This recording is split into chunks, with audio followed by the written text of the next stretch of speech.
आज मैं आप लोगों के बीच त्रिभुज के बारे में थोड़ा डिस्कस करेंगे। तो त्रिभुज सबसे पहले किसे कहते हैं? तो तीन भुजा से घिरे बंद आकृति को त्रिभुज कहते हैं। तीन भुजा यहाँ पे है, एक भुजा ये है, दूसरी भुजा ये हुई और तीसरी भुजा ये हुई। तो तीन भुजा से घिरे बंद आकृति को त्रिभुज कहते हैं। और जहाँ पे दो भुजा आकर के मिलती है उसे गणित की भाषा में शीर्ष बोला जाता है। इस शीर्ष का नाम ए लिखते हैं और इसका नाम बी लिखते हैं और इसका नाम सी लिखते हैं।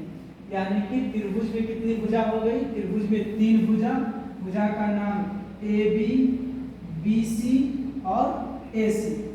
तो यहाँ पे तीन भुजा हो गई, ए बी, बी सी और ए सी। और यहाँ पे तीन शीर्ष पूछे क्या हो गया? वर्टेक्स इंग्लिश में कहते हैं। तो तीन शीर्ष ए हो गए, बी और सी। तो त्रिभुज में तीन भुजा ए बी, बी सी और ए सी और तीन शीर्ष ए बी और सी।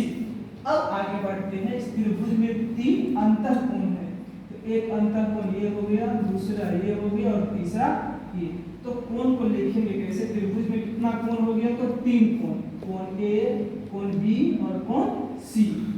तो कोण के लिखने के लिए सिंबल ये होता है। और यदि ए के बारे में लिखना है, यहाँ लिखेंगे कोण ए, कोण बी और कोण सी।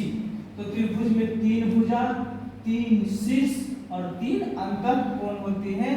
अब तीनों अंतःकोण का योग 180 डिग्री होता है, अर्थात कोण ए प्लस कोण बी प्लस कोण सी इक्वल टू 180 डिग्री।